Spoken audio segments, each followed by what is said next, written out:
The budget proposal President Trump will release Monday is expected to lay bare how much he has adjusted to the political and practical limits of Washington, with some of his biggest campaign promises from 2016 cast aside and replaced with more limited policy ambitions. On immigration, health care, infrastructure and the deficit, the final budget pitch of Trump's first term will look much different from the campaign platform he offered 4 years ago. The border wall that he promised would be paid for by Mexico is instead being financed by billions in U.S. taxpayer dollars, and the administration's budget request to Congress is expected to seek even more.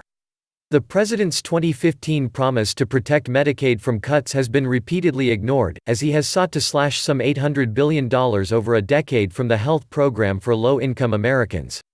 The latest evidence of this came on Saturday, when he wrote on Twitter that the budget proposal will not be touching your Social Security or Medicare. He made no mention of protecting Medicaid, even though he had vowed to guard it during his first presidential campaign. He is also seeking to gut the Affordable Care Act through the courts despite pledging to safeguard one of its key tenets, insurance coverage for people with pre-existing conditions. During the 2016 campaign, Trump vowed to deliver a major infrastructure plan, but there has been virtually no progress on this issue. And the president's promise to eliminate the government's roughly $20 trillion debt within 8 years has also gone unfulfilled. Instead, Trump has added almost $3 trillion to the debt in 3 years, and that number is only expected to balloon, according to nonpartisan estimates. Proposals to cut domestic programs have evaporated in massive year-end budget deals with Congress that have actually raised spending limits. Trump's first budget proposal relied on questionable math when it sought to eliminate the budget deficit after 10 years, but even that goal has slipped out of reach. Trump has scored a string of victories in recent months, including securing a bipartisan revamp of the North American Free Trade Agreement and being acquitted by Republicans in the Senate on impeachment charges. He signed a partial trade deal with China and marshaled through a massive tax cut package in 2017. But Monday's budget proposal will demonstrate that a number of the president's loftiest campaign promises from 4 years ago have largely been abandoned, because of political realities as well as simple budget math. I have no idea how he can live up to his campaign promises to reduce the deficit, not address entitlement programs, and at the same time cut taxes, said Bill Hoagland, a Republican who served as staff director for the Senate Budget Committee. I have not figured out how to square this circle, and neither have they. White House officials declined to comment for this article, but the president has sought to seize on a range of accomplishments as affirmation that his governing style is delivering results for Americans. White House officials have argued that the strong economy is lifting wages for workers across the income distribution, pointing to low unemployment and relatively steady growth. We are advancing with unbridled optimism and lifting high our citizens of every race, color, religion and creed, the president said in his State of the Union address. The years of economic decay are over. As a presidential candidate in 2016, Trump pledged time and again that Mexico would pay for his border wall. It was a promise he's also sporadically made as president, at times suggesting that the renegotiated North American trade deal would somehow finance the barrier's construction, though without explaining how. The Mexican government has rejected the notion of playing any role in paying for the wall, and Trump's budgets have not proposed pulling the money from Mexico. Instead, U.S. taxpayers are spending upward of $20 billion for the border wall, between money appropriated by Congress and funds Trump has taken from the Pentagon budget by declaring a national emergency at the border. That trend is expected to continue in the budget due out Monday. On infrastructure, Trump has repeatedly made promises of a $1 trillion infrastructure plan, but his last budget proposed only a $200 billion federal investment toward that goal while cutting infrastructure spending in other areas. He has flirted with making an infrastructure deal with Democrats, only to have those efforts fizzle. The notion of a White House Infrastructure Week has become a standing joke on Capitol Hill.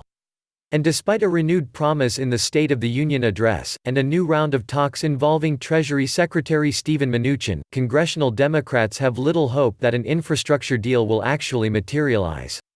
I hope this budget's different, and in particular, I would hope that it is different in the infrastructure area where the president's talked such a good game, said Representative David E. Price, DNC, a senior member of the House Appropriations Committee. But so far, we've seen very little. Presidential budgets are an annual tradition that spell out the White House's vision for the government. Congress often casts many of the ideas aside, but the documents are supposed to serve as the opening offer for budget negotiations later in the year.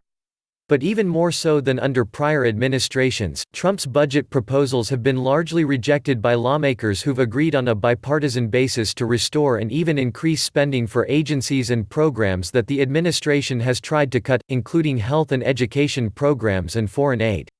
Trump in the past few years has sought to backpedal on some of the proposed budget cuts, facing blowback after seeking to cut funding in states central to his re-election campaign, such as Michigan.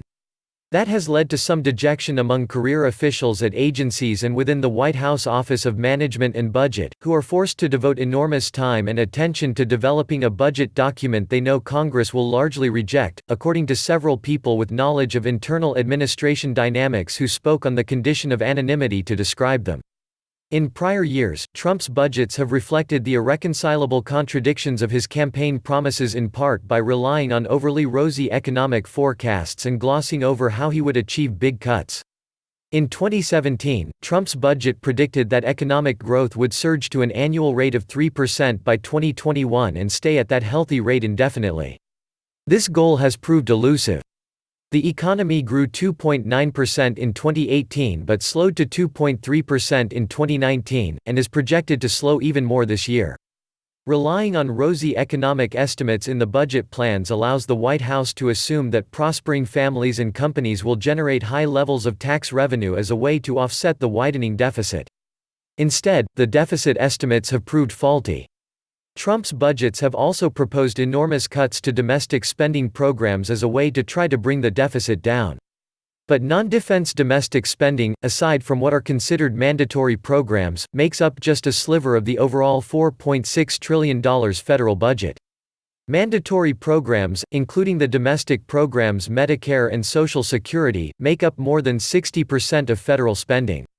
And since Trump has promised repeatedly to wall off Medicare and Social Security from cuts, while also increasing the Pentagon and Department of Homeland Security budgets, he has fewer agencies available for cuts if he wants to seek reductions.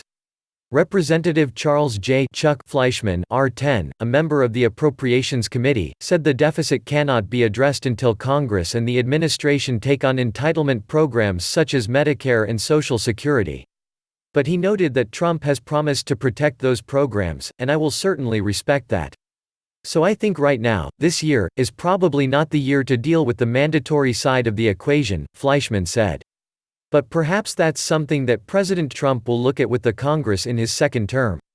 The president and his aides have also said the GOP tax cut of 2017 would pay for itself, meaning that it would create so much new tax revenue because of growth that there will not be an impact on the deficit. This prediction has not come true, critics say. The Congressional Budget Office recently said that annual deficits will top $1 trillion in 2020 for the first time since 2012 and that the tax cuts have led to a reduction in new revenue. Smaller promises have also proved unworkable. As a presidential candidate, Trump repeatedly promised to save the federal government $300 billion a year by allowing the United States to negotiate lower prescription drug prices, saying, "On day one we solved that issue."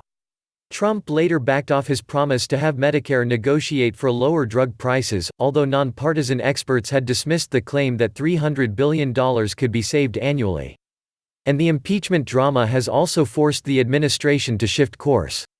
Past attempts to cut a State Department foreign aid program for Ukraine that was at the center of the impeachment inquiry are being abandoned this year, although the administration is likely to pursue cuts to other State Department programs, in line with the president's well-known distaste for foreign aid. Although Trump has talked publicly about wanting to cut spending, he has also signaled an indifference toward the federal budget.